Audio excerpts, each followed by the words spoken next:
This is Marketing Heroes, Unfiltred, the journey to CMO, the podcast where we interview high-achieving B2B marketers to know their stories, struggles, and insights in this fast-paced and competitive industry. Hosted by Leslie Carruthers and Danny Muscaplat. Let's meet today's hero.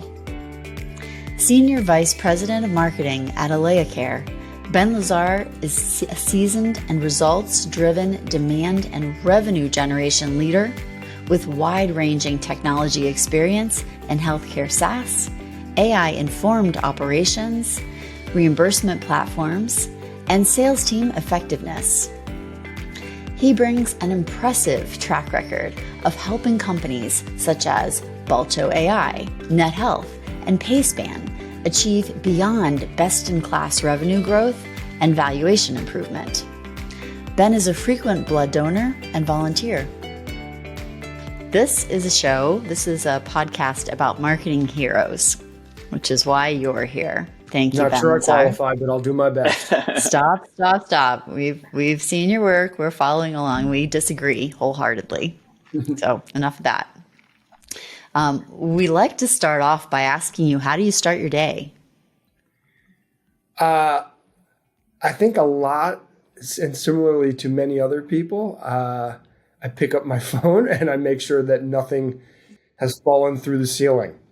And then from there, I kind of assume my normal responsibilities. I do my kind of morning rally and checks, both digitally before getting online, and then start doing some check-ins with my key leadership on very specific and critical initiatives. Really, going to the top of the list of the most important things, varying depending upon what's taking place, whether it's a product launch or if we're working on some strategic messaging or rebranding or, just something as simple as launching a critical webinar in that given day. Yeah. So being that this is a podcast about heroes, we like to ask our guests for their origin story. Can you give us a little bit of background on how you got to where you are? Yeah, I think I have a relatively interesting one, and one of great fortune for myself. I landed after college, where I was both an IT and marketing major, so I was a dual major. And I started my career as a COBOL programmer working in the manufacturing industry, and I got onto a project where we developed and deployed an application that allowed our global distribution network to dial up on 2400 baud modems, and a lot of people don't know what those are, and do insane things like check stock and inventory and print invoices, and which back in 1990 was a big deal. Very innovative. Yeah. ERP. And before the decade was over, I was running the EDI department. I ran online and also launched a vendor managed inventory program where we're managing the inventories of some of our largest distribution partners, global companies. And I was a young lad. But the origin story around that is, that we achieved by that point in the late 90s, 70% of our business was done digitally, which was unheard of. But what that really impressed upon me was the power of digital. Yeah. And how digital was going to truly change the business environment and also our society. I had a front seat to it all and was part of it. And when I started, I had no idea what was happening. I was doing a set of tasks and functions, but it took me years to see the true power of it through those projects and through the good fortune of having people mentor me through those things. So it was very eye-opening and led to a lot of springboards for me in my career. That's great. Nice, fortuitous. So when you look back, you set me up perfectly. When did it occur to you, and don't say that it hasn't, that you had arrived, that you were a marketing executive with something to say and stuff to get done? Well, I never look at arrivals. I always I'm big on the journey because an arrival notes an ending, and At some point that will be true for me, hopefully in the next, 7 to 8 years. But I think there was a couple seminal moments in my career. So the one that I just described was definitely a journey, and one that led to some very new learnings about how digital is going to change the world. The next one was when I was running a VP of marketing, running a marketing team, and marketing automation did not exist at this point. And me and my team actually created a very crude marketing automation system, something of the likes of a HubSpot that you would see, or Marketo today. And we were doing high levels of personalization in campaigns in 2003 and 4, which was also very new and innovative. And then all of a sudden, these things came out called marketing automation tools, and immediately jumped on board that because I didn't want to build it. I just wanted to have the access to the capability. So that was another kind of big movement and understanding of how marketing automation and personalization is going to transform the digital world. And then the third big one was I did a huge rebranding project at a company called Net Health, where we're a compilation of a number of acquired companies. And up to that point in my career, I was much more of a project manager and a demand marketer, and didn't really yet understand the power of B2B brand. And by helping the two companies come together and reformulating the brand and bringing out as a singular brand to market, and seeing the massive digital growth and connection to the brand through principled messaging, through media outreach, and really propagating the company's name and mission into the market, and seeing how that actually created a transition from good outbound marketing to a very high level of inbound marketing, which is always the goal, right? You can fix things quickly with good outbound marketing, but the gift that keeps on giving and the best opportunities you can create are always inbound. But that takes more time to develop and to grow. The gift that keeps on giving. I got it. It really is. And the other thing that I learned through that process that I've been able to kind of leverage in other environments is that the best brands are spoken through the success of their customer's voice. Amen. So how do you utilize it? Do you get testimonials? Do you do case studies? Do you ask them to present on your behalf? Do you do co-marketing with customers? What's the key there? Yes. Okay. All that and a whole bunch more. So there's a 360-degree process, right? Where the first and most fundamental thing is understanding your ideal customer profile in your markets. And once you know your ICP in your markets, you've got to ensure that you have a nearly or very close to complete and continually curated database of all of those entities and all of the individuals inside of those entities. That is the beginning foundational layer, because if you only have a small market picture, you could be the greatest marketer in the world, but the exposure and the potential conversion will be cauterized. So, and I'm a content guy, I'm a database guy, I'm originally a COBOL programmer, so that kind of stuff is very natural to me. So the first thing I do whenever I work within an organization is understand, do they have a complete market picture? Once you have a complete market picture and you continually curate that market picture, then you start to add in those outbound motions that are just really quick conversion opportunities by clearly messaging to the people who are potential buyers of your product and solution. That also happens both on the customer side to reduce churn and to maximize net dollar retention, which is really a critical SaaS metric, and also in your prospect base. And over time, what you do is you surround your prospect base through third-party sources like media and press. You make sure that you're physically present at events, because that still counts and it's still important in today's day and age. And how you present at events and the messaging at those events is critical. But what really is most critical about events is how you preload the activity in those events and message to people about what you're going to be there and why you're going to be there for them. So much marketing in the B2B world is done from within the organization. The message is brought to market versus understanding what the market message is and then clearly communicating your differentiation and why your organization and your technology platforms are going to be the accelerators of growth for them and future-proof their businesses. And then there's all kinds of other stuff, right? Nurture emails, direct outbound response emails, ABM, which is becoming a huge and critical motion for us right now. Social and what I would call response-based social, using social amplification. So most companies on social, they're distributing their message through a nice user base or, a bunch of subscribers. What I've always done is leverage the social platforms internally of the employees, used amplification tools. Those tools basically drive all of your social messages through your employees, given their approval, and their subscriber bases pay more attention to the individuals who are posting than to companies' messages because they trust individuals more than they do company messages.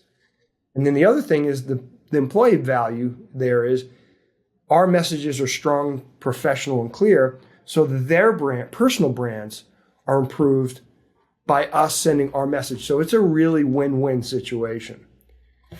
And then there's all kinds of, other like roadshows, direct market activities, and individual markets have their own individual paths that you have to leverage. You cannot have a standardized generic playbook. Currently I'm in the home care technology space. That space has some very specific paths to market that other industries don't. They have discrete and specific media sources. They have industry luminaries, people that follow other people in the same industry. And what you want to do is you want to connect with those folks, have them in your realm and in your sphere. You want them guest blogging and guest presenting at events, at webinars, and vice versa, right? So that your market presence and market coverage is such that people are hearing your company's name and positively predisposed to you before they speak to an individual. And at the end of the day, what does it come down to? It comes down to that person's digital experience with you, because nobody talks to an individual in a company anymore until they've already fully understood or investigated that organization and that they see a potential fit. And that always happens in the educational phase of the buying cycle. It doesn't happen typically in the buying phase. 98% of the people that you'll encounter are going to be in the educational phase of a buying cycle. So what your job is to do is to give them a superior digital experience such that they feel already attached to you and feel that there is unique and differentiating value. And then when they convert, their experience in the conversion and the engagement cycle is world class. And further, that cycle continues through the implementation and the standing up of the product. There should be a consistency of initial engagement all the way through their first engagement with the product and their renewal. True consistency, true brand performance. Yeah, I hear quality too, like at every step. Yeah, and one thing I didn't really talk a lot about is how content is the fuel that drives that engine that I described. And that content is led by thought leadership. So every organization, and this is simple and easy to say, but not commonly done well or at all, which is there are really very specific thought leadership topics in specific industries in given time periods. And that companies should be leveraging those in a principled way such that they're talking about how their technology platforms enhance or improve the big challenges that are faced within an industry. An example of one is in our industry, in healthcare, people are being driven out of the hospitals because hospitals are very inefficient places to provide care. They're inefficient in their outcomes in general. People can be treated in the home more effectively. They're happier in the home. and they can get treated at 1/10 of the cost for specific medical conditions that people used to sit in hospitals for, hating life and having poor outcomes, right? So, that huge trend in government is going to help reduce massive budget deficits, because in the US, what are the two biggest line items in our budget? Social Security and Medicare, right? Those are the two biggest deficit drivers. If we can have a very significant impact on healthcare costs, but more importantly on the outcome, and these people are our parents, our brothers, our sisters, and soon us, right? If we're so fortunate to live that long, which is when you're elderly, you're going to need care. And I know that my mother, who is elderly, she wants to be treated in her home. She does not want to go to a hospital unless it's absolutely necessary. So we're working and we are leveraging that trend and building our technology and using AI, tool sets to create higher levels of automation to make sure the right caregivers are providing the right care to the right patients at the right time. But I want to have you come in and talk to my marketing crew and just say everything. I suppose I could just play them this podcast, but it's so crazy how everything that you said, it should be table stakes. And yet, even at mature Fortune 500 organizations, it's very tactical. It's send the emails, do the nurture campaigns, but it's not that holistic marketing strategy that you spoke about. So I really appreciate the in-depth answer. Yeah. Yeah. And it's hard. It's hard to make sure that this stuff is highly coordinated and highly connected. So being in the B2B world, I feel it's far more important that the science and the chemistry of marketing is put forth long before the art. Now, if you're in a B2C world, the art of marketing is far more important. But in the B2B world, we are marketing to a very finite and discrete set of companies in specific markets, which necessitate personalization to get high levels of conversion. Mm-hmm. We're not selling candy bars or, soda, where we're identifying demographics. We're identifying people inside of companies who do specific jobs. They're accountants, they're caregivers, they're clinicians, they're executives, right? And each one of those companies, each one of those markets, and each one of those specific entities, each one of those people needs different messages. I shouldn't speak to a care provider and a clinician the way I speak to a back office accountant or a CEO or executive level person. They're all going to respond to very different messages. And if you can get down to the level of personalization inside of those organizations and literally take the mentality of marketing to an individual person and having and gathering over time intelligence about that person and building your models around marketing to that one person and knowing what is going to make them most convert, that's when you will arrive. And I haven't quite gotten there yet, Leslie, but we're getting closer. So I haven't arrived. It's a big job at Elia Care. There are a lot of disparate audience segments that you're working with. You're really surrounding the industry. I got it. If you would look back over your career, what are the 3 habits or decisions or events that put you on track to be where you are now with the knowledge and understanding to be able to do what you're doing now? Yeah. So I'll give you the 3 and I'll kind of do them in reverse order, but this one took me the longest to figure out, which was investing in growing the people is the most important thing. Because it is, yes, it's altruistic, but it is the only possible way to scale. Because if you have to spend and helicopter manage your employees and your staff, you're doing something wrong and the business will never scale. So that's the first thing. But it took me a long time to really, truly understand that. I used to think of people much more as machines of output. But I've figured out that by investing in people in their careers and their personal well-being and their financial well-being, even independent of the specific entity that I'm working for and they're working for, and helping them prepare themselves not for their next job, but for the job after that. And to give them something that they will take away in their life, regardless of how long they stay with the company.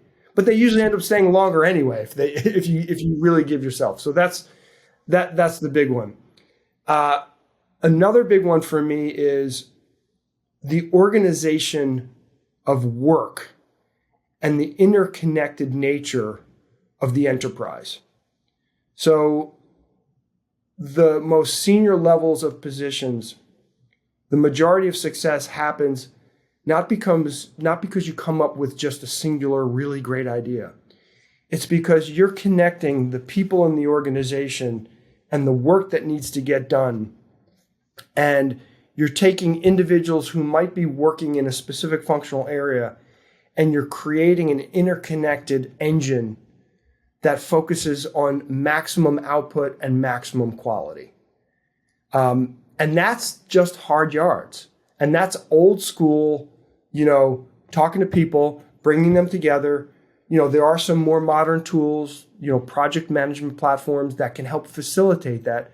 But it still takes the fundamental human management capabilities of bringing it all together into one functional engine.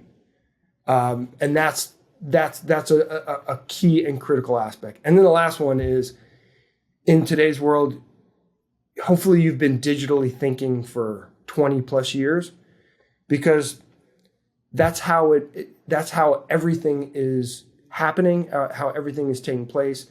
And it's back to that point number 2, which is digital and the interconnected nature of how enterprise function today. Whereas back in the old days, and in my early days, I implemented SAP. And SAP was this behemoth manufacturing piece of software. It took 2.5 years. It was a very difficult and challenging thing, fraught with lots of errors and things that never went right. And it was a singular system. But in today's world, we buy these huge things in small chunks. We buy services. And we're going to increasingly buy smaller and smaller services. And we will be able to bind with these services in quicker fashions. There's going to be less friction. We're going to have, for lack of a better term, bots in our lives that we will invoke when we need them to do a very specific job. The whole world of software is moving to that service-based mentality. And if you don't connect to everything and you cannot become an individual or a decomposed service to work with other services and other pieces, you're probably going to be considered a legacy. Got it. Think about the interfaces that are taking place now. And this has a huge impact on marketing because it has a big impact on how we talk to people, which is applications like marketing automation applications and a lot of other applications are now being responsive to what we call prompts. ChatGPT. I've been using other AI tools or machine learning tools for 5 or 6 years now to generate content. But it's basically a small typewritten prompt or a spoken word, right? Which is things are becoming more utilitized. And the spoken word is going to become and have more capability to invoke those services that we need. There's going to be less type interface and there's going to be more spoken and more verbal interface. It's going to change how we have to market. It's a really good point. Yeah. So you've hit on a couple things that people should be thinking about. Do you have advice for the next generation of marketers, digital leaders, coders, since that's your background? Yeah, so I work with some folks on the younger age register and they're brilliant. So I hear a lot of what I would call generalizations, which I think it's common for an older generation to always have its issues with younger generations. My experience has been vastly different, which has been that these people I'm interacting with now in the younger age register are extremely talented and intelligent, but they differ in some ways in that they want to be taught and given autonomy whereas 30 years ago, things were far less autonomous. But the common thread of the people who are successful, younger and older, still comes down to they are really good fundamental executors. They deliver against their job function. And they do it with excellence, and they get the primary work functions done efficiently. They're able to communicate them efficiently to other people, and they're able to also have inputs to create higher scaled outputs. So they don't stand as an island. They connect with other people who have big influence or opportunities to influence their output, and they use that and they leverage that to create higher levels of output on their own. And at the end of the day, you just really kind of sometimes have to work hard at stuff. There's just really not a lot of a substitution. And I've seen some brilliant young folks in the workforce right now who are doing amazing things. And they also bring really cool ideas. They think differently. They're educated differently. And I know a lot of people talk about less need for education. I would actually say there's more need for education. It's just its delivery and consumption is changing. Gotcha. That's great. Yeah. So let's talk problems, Ben. Tell us about a big, hairy problem, either that you've recently handled in some way, or if there's a problem that you're facing that you'd like to crowdsource and have us push out and see what answers we could get back. Happy to do that too. I really haven't really thought of, I'm sure there have been, but just not present of mind. Tend to be an overly positive person most of the time. So there's nothing I can say is like a big problem. What I can say is there are consistent challenges for people in marketing and marketing leadership.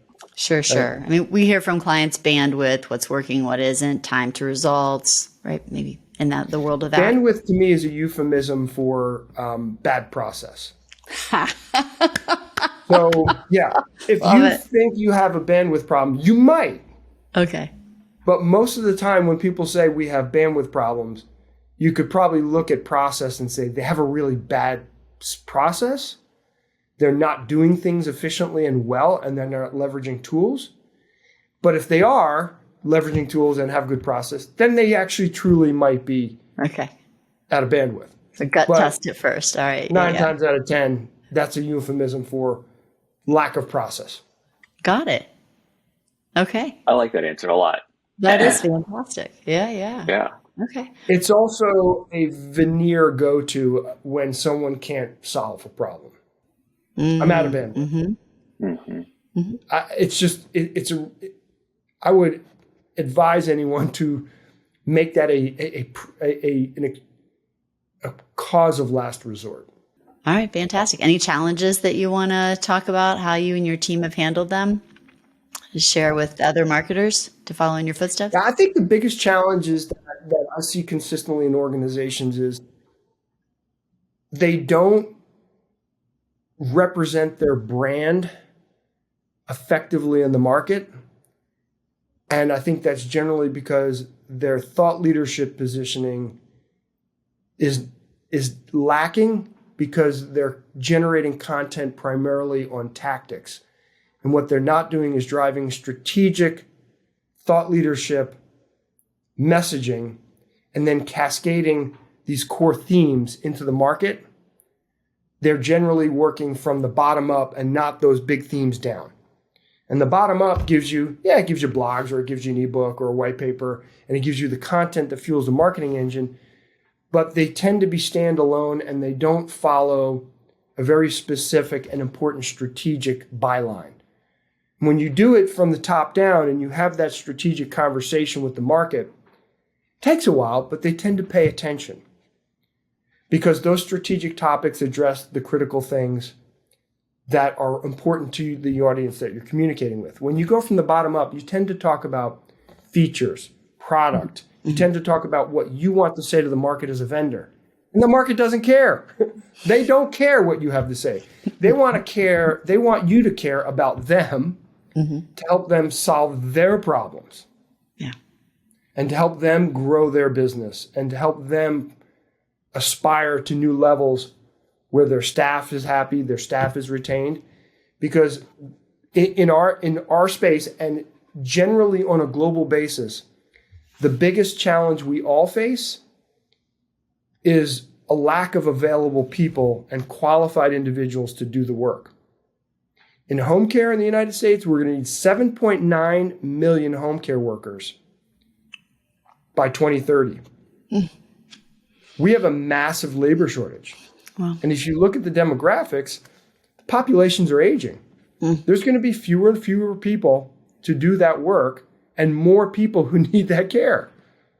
You look in other industries like manufacturing, having people who are qualified to run, machinery, they almost don't exist.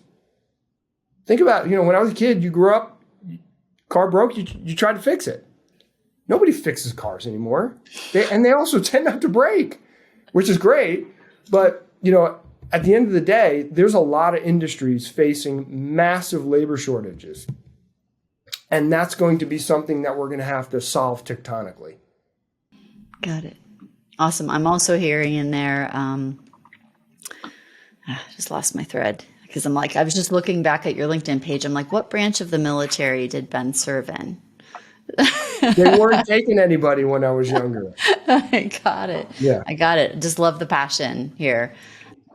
I am a very process-focused person. I'm very disciplined. Yeah. No. That makes a difference. It makes life work. Right? You can always fall back on your discipline. Yeah. I'm by far never the smartest person in the room. That's for sure. And I never presuppose that I am. But what I always can affect is I can always affect my ability to work extremely hard, invest in the people, and look at the process critically to make sure that it is fully aligned. Do we want to do speed round? Close it out since we're nearly at time. Sure. Question number 1, if your career is a movie, who plays you?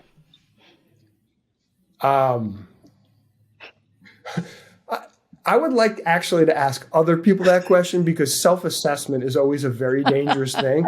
Would it be Vin Diesel or would it be Jack Nicholson or I don't know. Like it. Bruce Willis came to mind too. I'm not a big movie guy.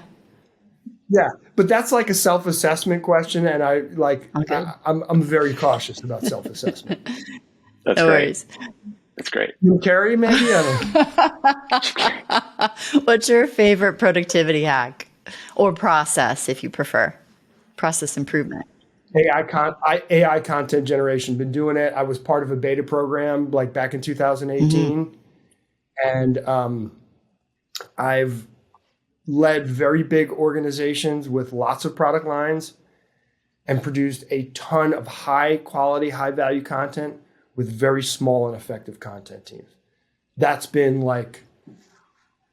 the accelerant that I've poured on everything that I've done in the last, I would say, 7 years. Fantastic. Okay, next question. This is first job, worst job. First job you ever had, worst job you ever had. You don't have to name company names if you don't want to, but I'd love to hear the story. So worst job I ever had. So I worked at a very young age.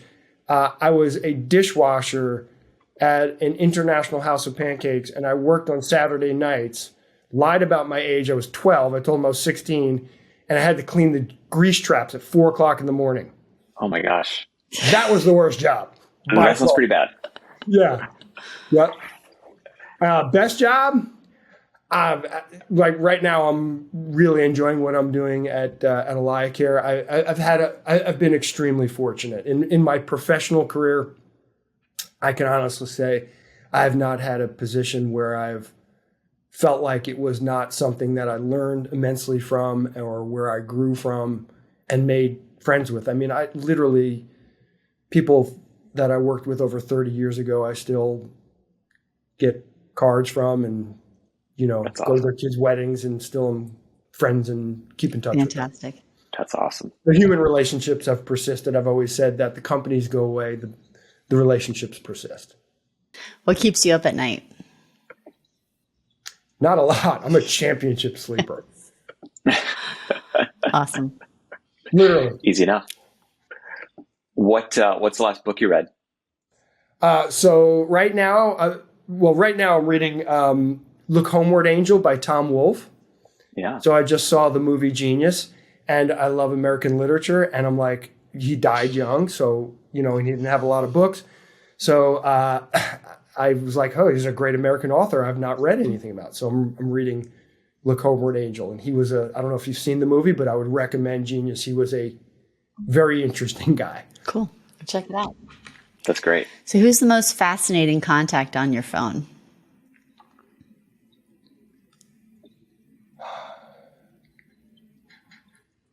I'm not good at saving people's phone numbers. When someone says, It's a process, "Who's Ben. your phone? Who this?" That's me. I'm like, who is this? It's like, this is your mother. Put my number in your contact book, please. No. I would say my wife. She's the most interesting person in my life. Well done. There you go. She's a badass. I like it. What's your favorite drink? I would say Manhattan. I'm a big bourbon guy. Really love bourbon. I like bourbon straight, but Manhattan is nothing kills it. Nothing's better than a Manhattan, after a long day of work. And segue, what's your favorite bourbon? My favorite bourbon is Woodford Double Oaked. Good choice. Solid. Love that sauce. All right, Ben, I know that you're going to say that this is probably something best left to your friends or peers, but describe yourself in 5 words. We'll never quit. I'll take it. That's great. And it reminds me of... I economized. I didn't You did. 5. I know. You did. I like it. Very efficient and not AI driven. How do you know? Maybe it popped up on my phone and That's true. The right panel over here that you didn't see. You might. That's right. ChatGPT is sitting there on your phone. Nice. What's the best compliment you've ever gotten? You care about you. I've had a lot of people tell me I have good marketing methods and stuff like that. But I think the best compliments have been that people. I had a former employee who called me and said things weren't so great for her, and she said, "You were the first senior executive that made me feel like what I did was important," and that really deeply affected me. I'm about to hire them again. Yeah. Nice. That's great. Awesome. That's a common theme in my career. I mean, when I do move, I have a really great set of people who I want to work with and want to work with me. I've been able to stand up teams in very short periods of time that are often running on day one. And there's a lot of value in that. I've built a system with a bunch of different people that we know without even speaking to each other what to do, how to tune digital, content, brand, across the board. And that's probably been one of the big values that I've been able to bring into every position. Sounds like a superpower. I hired an entire team in 60 days once when a CEO told me that. He said, if I did it in 6 months, I said, I'll do it in 60 days. And he said, you'll never do that. I said, okay. Name that tune. And it worked. And it worked. Fantastic. Okay, last one. Is there something you've dreamed of doing for a long time, but you haven't yet? And why? So I love to fish, and my wife loves to fish, and I want to fish the Great Barrier Reef. And I haven't done it because I need to take a lot of time and retire and do that and have the money. It's just expensive. So that's what I want to do. Got it. Awesome. So Ben, is there a burning topic, something, like a passionate theme in your life, something you want to talk about, something that's on your mind? Yeah. So the real passion, and I've spent a lot of time in healthcare, is figuring out how our country doesn't go bankrupt, and how a lot of countries don't go bankrupt and provide really, really poor care to their citizens, and that healthcare becomes a much better and more consistently delivered service to people. And that it becomes universally accessible, and that the outcomes are a lot better at a lot lower cost. That's a big work passion for me, no doubt. That's a good one. On the personal side, I'm working towards retirement. Yeah. And I want to retire well, right? So I'm getting there. Good for you. Is there anything we didn't ask you that you'd like us to? I think you guys did a really good job. I like your whole shtick. All right. Well, thank you. Thanks. Well, we're having a blast as we get to talk to people like you, up to big things. So fun. It's phenomenal. I enjoyed it. Thank you so much for making time. Thank you for staying tuned. If you're enjoying these conversations, we would appreciate it if you would subscribe and give us a 5-star rating. It helps us increase the podcast's reach. Thank you. See you next week with more inspiring stories. This episode of Marketing Heroes is brought to you by The Search Guru, produced by Circle Audio, and podcast cover art by Andra Lazard.